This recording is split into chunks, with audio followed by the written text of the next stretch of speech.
Ja, danke sehr für die ersten beiden Begrüßungen. Nein, wir feiern nicht nur, keine Angst. Also es ist doch einiges an Inhalt geboten. Herr Obermeister Eschenbacher, herzlichen Dank für Ihre Begrüßung, für Ihre warmen Worte des Lobes, die meine Kolleginnen und Kollegen sehr gerne gehört haben. Und das ist auch unsere Freude, dass wir es tun dürfen, wirklich die Museen weiterzuentwickeln.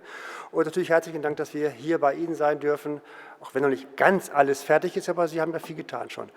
Herr Staatsminister Blume, herzlichen Dank für Ihre Begrüßung. Sie haben vielfach neue Wege gewählt. Dieses eine Wort, das müssen wir auch gehen.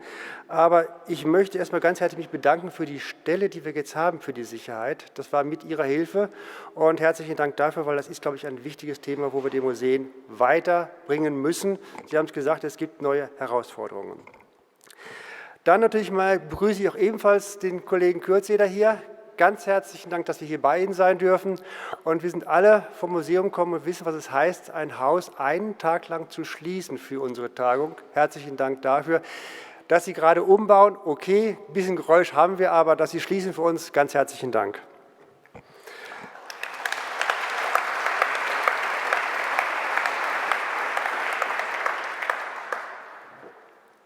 Dann begrüße ich natürlich auch Herrn Prof. Dr. Tauschek von der Universität Freiburg. Ich habe ihn jetzt noch nicht gesehen.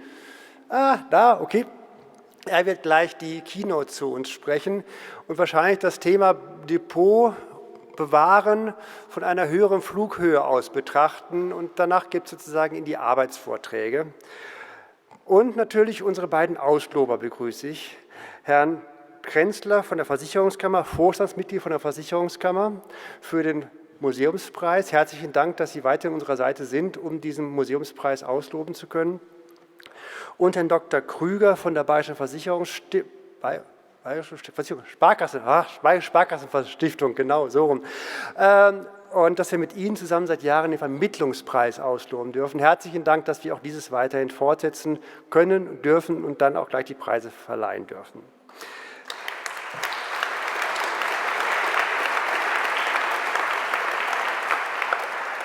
Und da natürlich ganz herzlich willkommen an Sie alle, die Sie dieses Thema interessiert. Depot, das ist ganz richtig, nicht immer im Fokus stehend, aber ich denke, es hat es verdient, im Fokus zu stehen, weil letzten Endes, ungefähr 80% unserer Bestände befinden sich ja meistens im Depot. Das ist das kulturelle Erbe. Wir können nur 10 bis 20% in den Ausstellungen zeigen, was meistens dann in der Presse erscheint. Aber die Basis für unsere Arbeit, das ist letzten Endes das Depot. Und darum ist es, glaube ich, wichtig, dass wir uns mit dem auch einmal beschäftigen. Sprich, die Depots sind kein Nice-to-have, sondern ein Must-be schlichtweg. Und die müssen aufgrund der neuen Herausforderungen entsprechend gebaut sein, müssen funktionieren, weil wir uns der Verantwortung, die Herr Staatsminister gerade ansprach, auch mit dem Klima bewusst sind.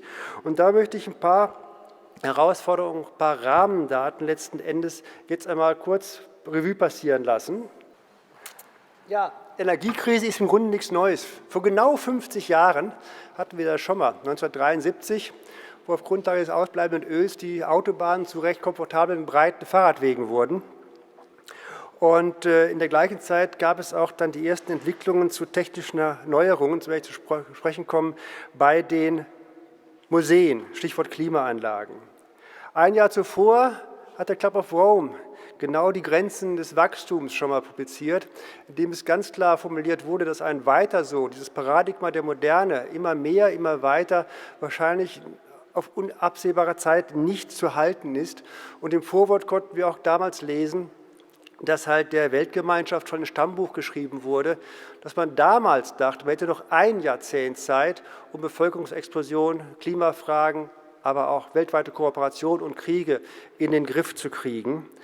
Und insofern sind das doch alles Punkte, die eigentlich damals thematisiert wurden und heute noch vor uns liegen. Und auch Punkte, die natürlich innerhalb der 17 Nachhaltigkeitssektoren auch genannt sind. Aber aufgrund dessen, dass wir schon einige Zeit verloren haben, wie genannt gerade, sind wir, glaube ich, gezwungen, auch zu priorisieren, Schwerpunkte zu bilden. Und das mag man sicherlich auch anders sehen. Aber ich glaube schon, dass der Klimawandel, die Klimafragen letzten Endes am stärksten uns auf den Nägeln brennen.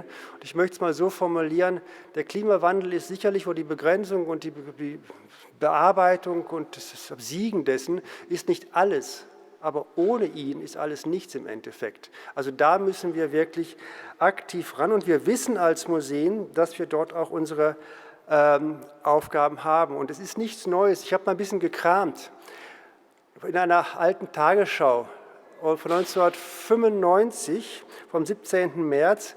Und die ist schon 28 Jahre her. Und inzwischen, da kommt auch das Jahr 25, in 25 Jahren wird er genannt, kommt dieser Bereich vor, sind da 2 Berichte aufgetaucht, damals noch komplett unverbunden miteinander. Und die wollte ich mal kurz Ihnen zeigen, damit Sie sehen, was sich dann auch bei uns im Wissen über das Klimawandel geändert hat. Guten Abend, meine Damen und Herren.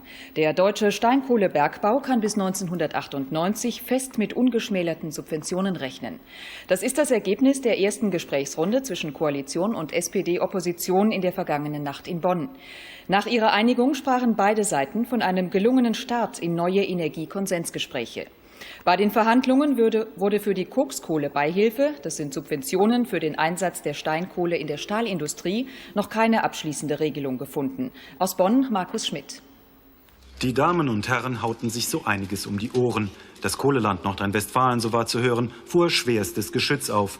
Wenn sich die Bundesregierung nicht an ihre gesetzlichen Zusagen für die Steinkohle hielte, dann fühle sich auch die Düsseldorfer Regierung nicht mehr gebunden an ihre gesetzliche Verpflichtung, den Aufbau Ost mit Milliarden zu unterstützen. Heute Der wissenschaftliche Beirat der Bundesregierung hat vor einer Klimakatastrophe gewarnt. In einer heute Umweltministerin Merkel übergebenen Stellungnahme zur UN-Klimakonferenz in Berlin setzten sich die Forscher für die sofortige Verringerung des Kohlendioxidausstoßes ein. Jährlich müsse die CO2-Emission um 1% verringert werden. Wenn weiterhin die heutigen Mengen an Treibhausgasen in die Atmosphäre gelangten, wäre ein Gegensteuern in rund 25 Jahren nicht mehr möglich. Soweit dieses. Also es ist bekannt gewesen und ich denke, wir müssen agieren, auch als Museum müssen wir agieren, weil, wenn Sie sich das anschauen, die Museen machen von allen Kulturinstitutionen 8% ungefähr aus, aber die Museen stoßen auch 41% der CO2-Emissionen aus. Das heißt, es ist bekannt, dass wir sozusagen da etwas machen müssen. Das ist nicht nur Betrieb, das ist natürlich auch graue Energie, das ist im Bereich Bau, aber da hat sich einiges geändert.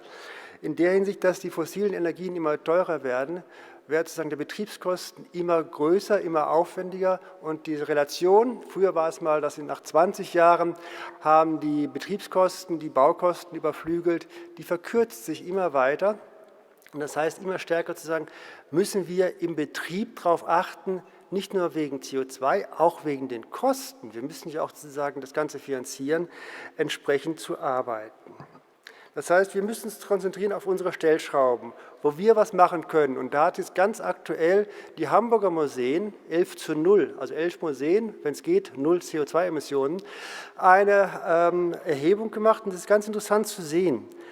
Es ist gar nicht der Leihverkehr, der internationale, der so auffällt, oder auch die Reisen der Mitarbeiter. Es ist in erster Linie die Primärenergie, sprich die Klimaanlage, Kühlung, Heizung, auch nicht die Beleuchtung. Die LEDs haben da viel schon geschafft und das fördern wir ja auch, das Umstellen auf LED zum Beispiel. Es sind 20% und die 80% ist Besuchermobilität und da wird es für uns natürlich schwierig. Und das ist ein Punkt, der zu diskutieren ist, finde ich, weil wir können sehr, sehr wenig, gerade in der Region, auf die Mobilität der Besuchenden Einfluss nehmen. Wir wissen nicht, wie sie kommen können. Das ist in der Großstadt anders. Da kann man mit ÖPNV-Tickets locken, dann gibt es die halben Eintrittspreise im Endeffekt. Aber in der Region, wir sind morgen auf der Glendleiten, ist schwierig, würde ich sagen, mit ÖPNV dorthin zu kommen. Also da muss man noch drüber nachdenken, auf jeden Fall. Da können wir nicht 1:1 für verantwortlich gemacht werden. Aber wir wollen auf keinen Fall Kultur versus Klima ausspielen. Gar nicht. Es geht uns darum, uns mal bewusst zu werden, in der Pandemie konnte keiner in die Museen, aber je länger die Lockdowns dauerten, umso stärker wurde der Hunger nach Kunst und Kultur. Es wollte gesehen werden. Das heißt, für eine Gesellschaft, für eine funktionierende Gesellschaft ist Kunst und Kultur mehr als der Schmierstoff. Es ist wirklich essentiell. Und darum geht es darum, innerhalb eines funktionierenden Systems, das sind die von Staatsminister Blumenbürde erwähnten neue Wege zu finden, um Kunst und Kultur weiterhin zu ermöglichen, aber in neuen Rahmenbedingungen. Und da sind wir dabei, auch neue Prozesse sozusagen zu überlegen, zu prüfen, wie können wir ihnen helfen. Denn bisher sah es ja so aus in den Depots, das kennen Sie vielleicht, der möglichst gerade Strich, 20 Grad, 50%, die Maschinen konnten es leisten. Aber brauchen wir es auch? Letztes Jahr wurde Stefan Siemer vom Radke-Institut, der heute Nachmittag auch zu uns sprechen wird, daraufhin vom NDR interviewt und er hat daraufhin geantwortet, ja, schauen Sie mal nach Venedig, in die Kirche Santa Maria Gloriosa dei Frari, da hängt ein berühmter Tizian, schon seit 300 Jahren. Der hat natürlich auch Schäden, sicherlich. Aber die großen Verluste, die wir erleiden, die verleiden wir nicht durch luftklimatische Einflüsse, sondern es sind, wie er so schön sagt, 20 Millionen Objekte in Rio de Janeiro, wenn sie verbrennen. Es sind Erdbeben, Flutereignisse, Stichwort Ahrtal, Naturkatastrophen und der Krieg auch letzten Endes. Das heißt, wir müssen sozusagen auch in mehreren Ebenen denken. Und es ist nicht nur das Klima, was sicherlich auch bedrohlich sein kann, aber es ist es nicht alleine. Und wir haben das Problem eher, dass sogar bei den älteren Häusern wir weniger Probleme haben als bei den neuen, wo wir nur, weil sie sehr schnell sind, sehr nervös reagieren auf klimatische Veränderungen, mit viel Technik arbeiten können. Jetzt ist die Frage, welche Möglichkeiten gibt es dort, dass wir halt dort auch ihnen helfen können, anders und besser sich aufzustellen. Wo kommt das Ganze her? Im Grunde 1978 publizierte Gary Thompson sein Buch The Museum Environment, in dem er für die sogenannten Class I Museums weltweit, die großen Häuser, einfach weil es technisch möglich war damals, diese Daten, 20 Grad, 50% plus minus 2, als gegeben definierte. Die sind bis heute letzten Endes konservatorisch nicht hundertprozentig untermauert. Wir gehen davon aus, dass vielfaches Klima ist, aber es kann auch anderes sein. Es können chemische Prozesse sein, es können auch Bindungsprozesse sein, alles Mögliche. Aber dieses Buch war im Grunde die Bibel und seitdem gelten auch diese Werte. Und wie auch der zitierte Stefan Simon immer sagt, 1968 war es die erste Klimaanlage in Deutschland. Vorher gab es die hier gar nicht und alle älteren Werke mussten ohne Klimaanlage auskommen. Das heißt, wir müssen Wege finden, in diesen energieeffizienten Bereich hineinzukommen wieder. Dass wir Häuser haben, die sehr träge reagieren. Dass wir nur bei den Exponaten, die wirklich sehr sensibel sind, die Sonderklimata brauchen, mit solchen arbeiten. Dass wir uns genau überlegen, was ist wofür notwendig, wofür müssen wir unsere Energie und Kraft aufwenden, wo aber gewinnen wir im Endeffekt nichts, wenn wir mit viel Technik und viel Energieaufwand etwas einbauen, was das Exponat effektiv nicht in seinem Lebensdauer verlängert. Jetzt könnte man natürlich meinen, wir hatten ja auch in der Pandemie vielfach von der EDV gesprochen, okay, dann gehen wir doch alle in die Digitalisierung rein. Sprich, also wir digitalisieren das Exponat und schwerstenfalls zerstören es.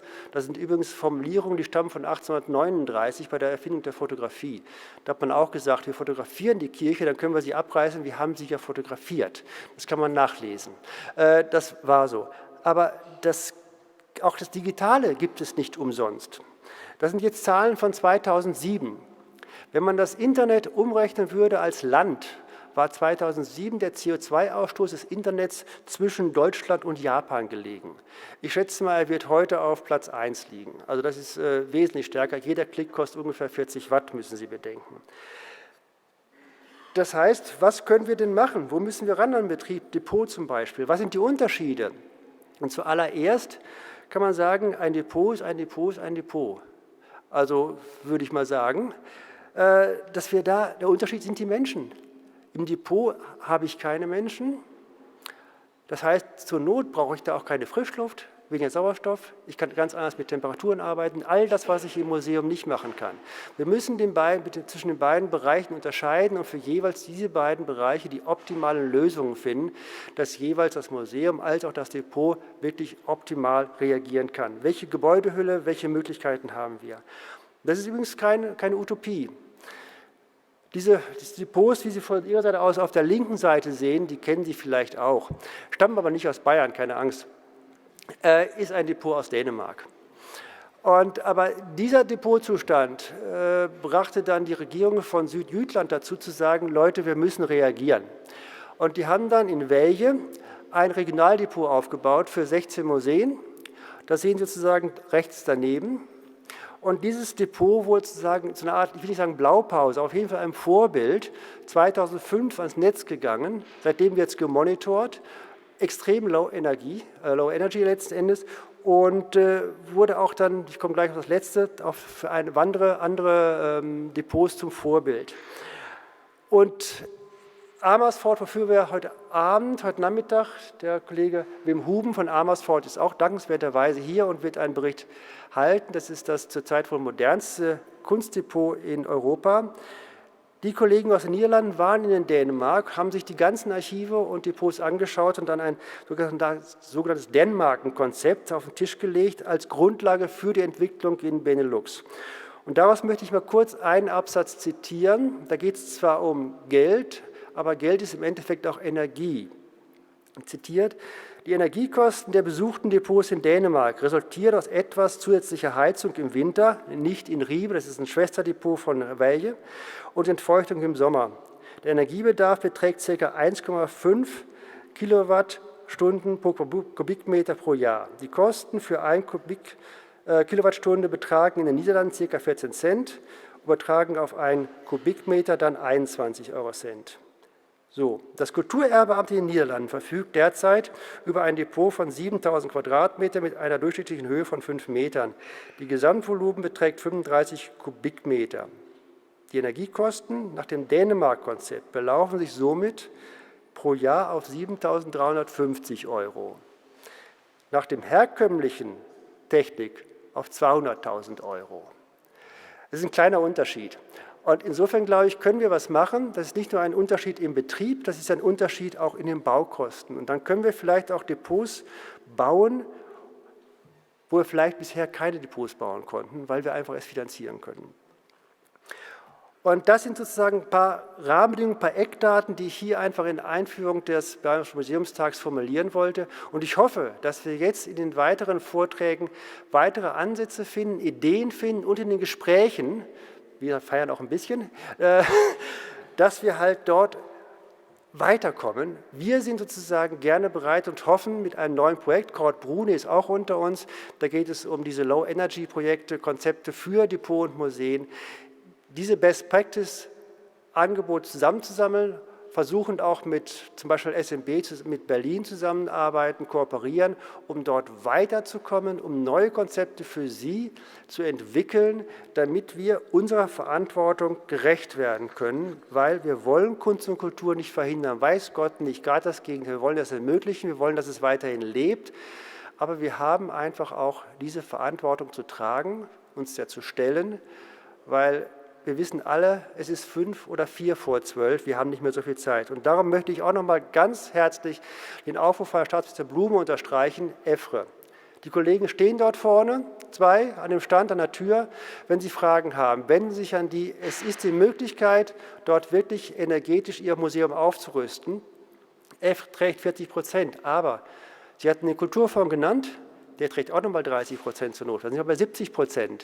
Und es wird gerade eruiert, ob es Möglichkeiten gibt, über INK, also BKM-Förderung, auch noch was hinzuzubekommen, sodass Sie wirklich in einen Bereich hineinkommen, der Möglichkeiten für Sie gibt, das zu finanzieren, das umzusetzen. Und ich glaube, wir sollten alles, was wir machen können, auch versuchen. Wir sind es einfach uns selbst schuldig. Herzlichen Dank.